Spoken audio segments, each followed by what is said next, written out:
ఒక చిన్న స్థాయి నుంచి ఈ స్థాయి వరకు మీరు వచ్చి ఇప్పుడు ఇంకొంతమందికి మీరు సాయం చేస్తూ ఉన్నారు. సో ఒక్కసారి మీ కుటుంబ నేపథ్యం గురించి చెప్పండి.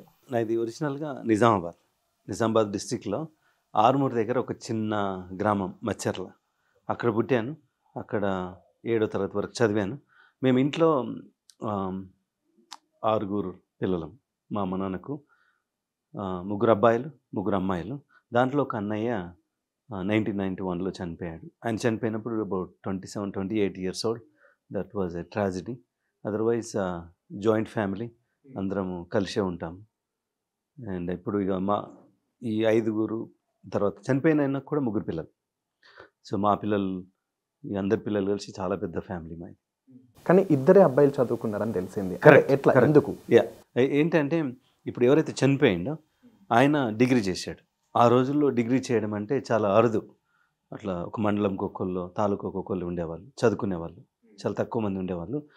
సో ఆయన ఎప్పుడైతే చేసి జాబ్ చేసి, అంటే జాబ్ కూడా చేశాడు, కండక్టర్ చేశాడు, గవర్నమెంట్ కండక్టర్ చేశాడు, కొన్ని రోజులు టీచర్గా కూడా చేశాడు.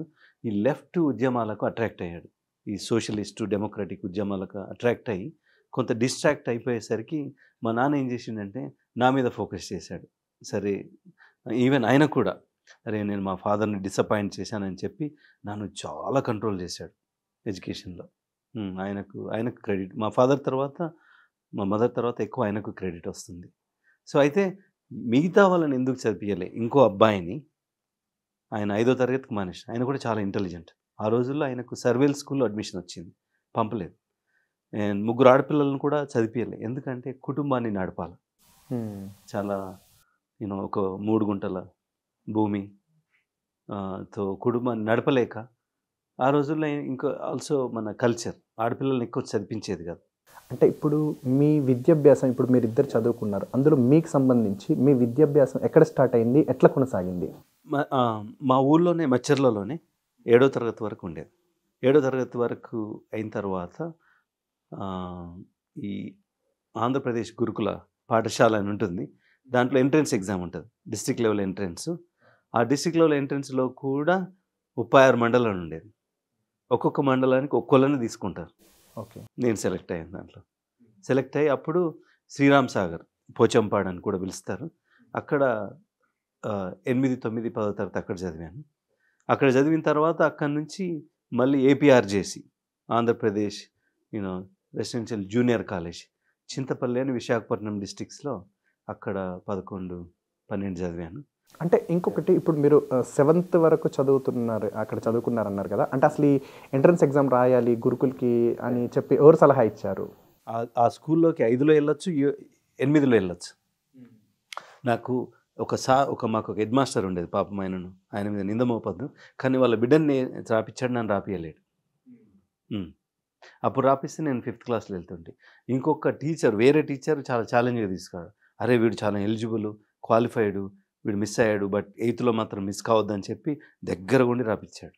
అంటే మీకు ఇక్కడ మోటివేషనల్ ఎవరు అనిపించారు? అంటే ఆ టైంలో మీరు ఇట్లా గురయ్యాను అని చెప్తున్నారు కదా, ఆ ఇబ్బందుల సందర్భంలో మీకేమనిపించింది? అంటే నేను పలానా ఒక గోల్ పెట్టుకొని నేను ఇది అవ్వాలి, ఇక్కడ చదువుకోవాలి, ఇక్కడికి వెళ్ళాలి అని ఎట్లా, ఎవరిని చూసి అనిపించింది మీకు? ఇంకొకటి, ఫారెన్ వెళ్ళాలనే డ్రీమ్ కూడా ఉంది అని విన్నాను. అయితే ఏమైందంటే సతీష్, ఈ గోల్స్ ఏదైతే ఉన్నాయో చేంజ్ అయ్యకుండా వచ్చినాయి. చిన్ననాటి గోల్ ఏం తెలుసా? ఒక చిన్న ఎస్ఐ కావాలా, ఒక టీచర్ కావాలా. ఆ ఎస్ఐ కాకి డ్రెస్ అంటే నాకు చాలా బాగా ఇష్టం. సో చాలా పవర్ ఉంటుంది, అంటే మన మనుషుల్ని మన ఊళ్ళలో చూస్తే కానిస్టేబుల్ పోలీస్ అంటే ఏదో బైక్ మీద వస్తే పారిపోతుంటుంది, కనిపిస్తే చాలు. కానీ అది గౌరవం కాకి. దాంతో నేను ఆర్ఎస్పీకి అట్రాక్ట్ అయ్యాను, ఐపీఎస్ ఆఫీసర్కు. అయితే గోల్స్ అప్పుడు ఒక ఎస్ఐ కావాలనుకున్నా, ఒక టీచర్ కావాలనుకున్నా. ఆ తర్వాత కొంత ఎదిగిన తర్వాత ఒక డాక్టర్ కావాలనుకున్నా. ఇవన్నీ చేంజ్ అవుతూ, అంటే పెరుగుతున్నా కొద్ది పరిస్థితులు. అంటే చిన్నప్పుడు డాక్టర్ ఎట్లాగో తెలియదు, మాకు తెలిసింది ఆర్ఎంపీ డాక్టర్లే. ఓకేనా, డాక్టర్ అనేది ఎట్లా చదువు ఉంటుంది అది తెలియదు కదా, అది ఇప్పుడు ఇంటర్మీడియట్కి వచ్చిన తర్వాత తెలిసింది. అంటే మీరు డాక్టర్ కావాలనుకుంటారు. ఇప్పుడు 10th అయిపోవడంతో అంటే మీరు ఏ గ్రూపు, అంటే ఎంపీసీ బైపీసీ అట్లా ఎవరు చెప్పారు, ఎలా తీసుకున్నారు? 10th క్లాస్ అయిపోయింది కదా, మ్యాథమెటిక్స్ 99, సైన్స్ 95. అది ఒక పెద్ద స్టోరీ.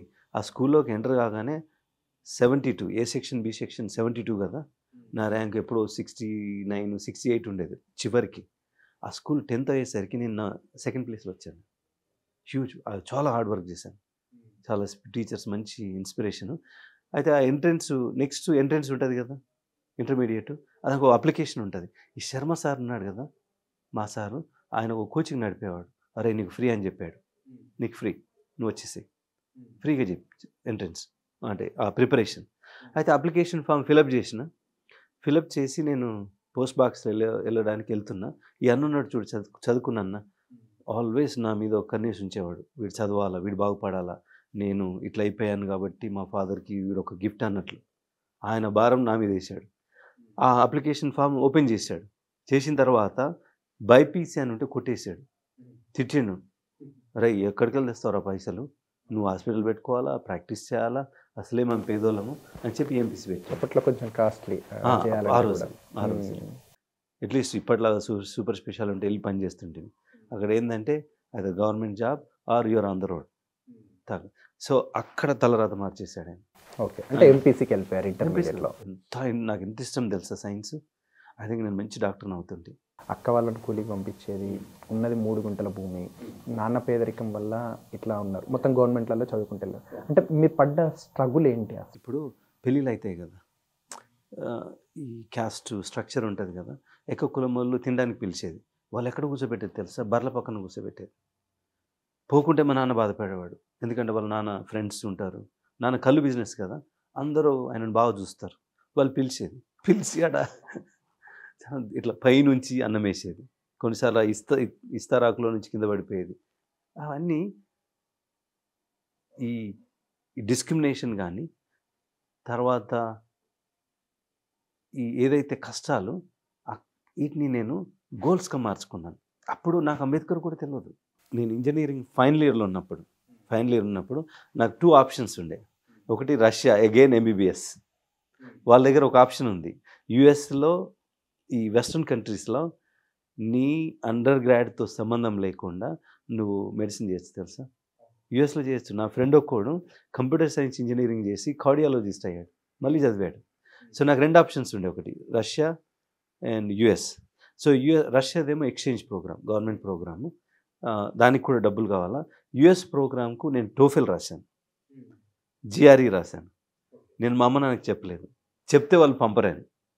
నా దగ్గరే కొన్ని ఈ స్కాలర్షిప్ డబ్బులు వస్తుండే, నాకు ఇచ్చే ఖర్చులు సేవ్ చేసుకున్నా, రాశాను. మంచి స్కోర్ వచ్చేది, అంటే రీజనబుల్ కాలేజ్లో అడ్మిషన్స్ వచ్చాయి. స్కోర్ వచ్చి అప్లై చేసే టైంలో మా నాన్నకి చెప్పాను, నేను ఇట్లా అమెరికాకి వెళ్ళాలనుకుంటున్నా. ఇక అప్పుడు కొద్దిగా పెద్ద మొత్తమే కావాల్సి వస్తుంది కదా, 50,000 1,00,000 కూడా కావాల్సి వస్తుంది. ఆయన అన్నాడు, ఫస్ట్ ఆఫ్ ఆల్ అప్పు ఉంది మనకు, ఓకేనా, నీకు డబ్బులు ఇవ్వడం కాదు, అసలు నువ్వు జాబ్ చేయాలంటున్నాడు.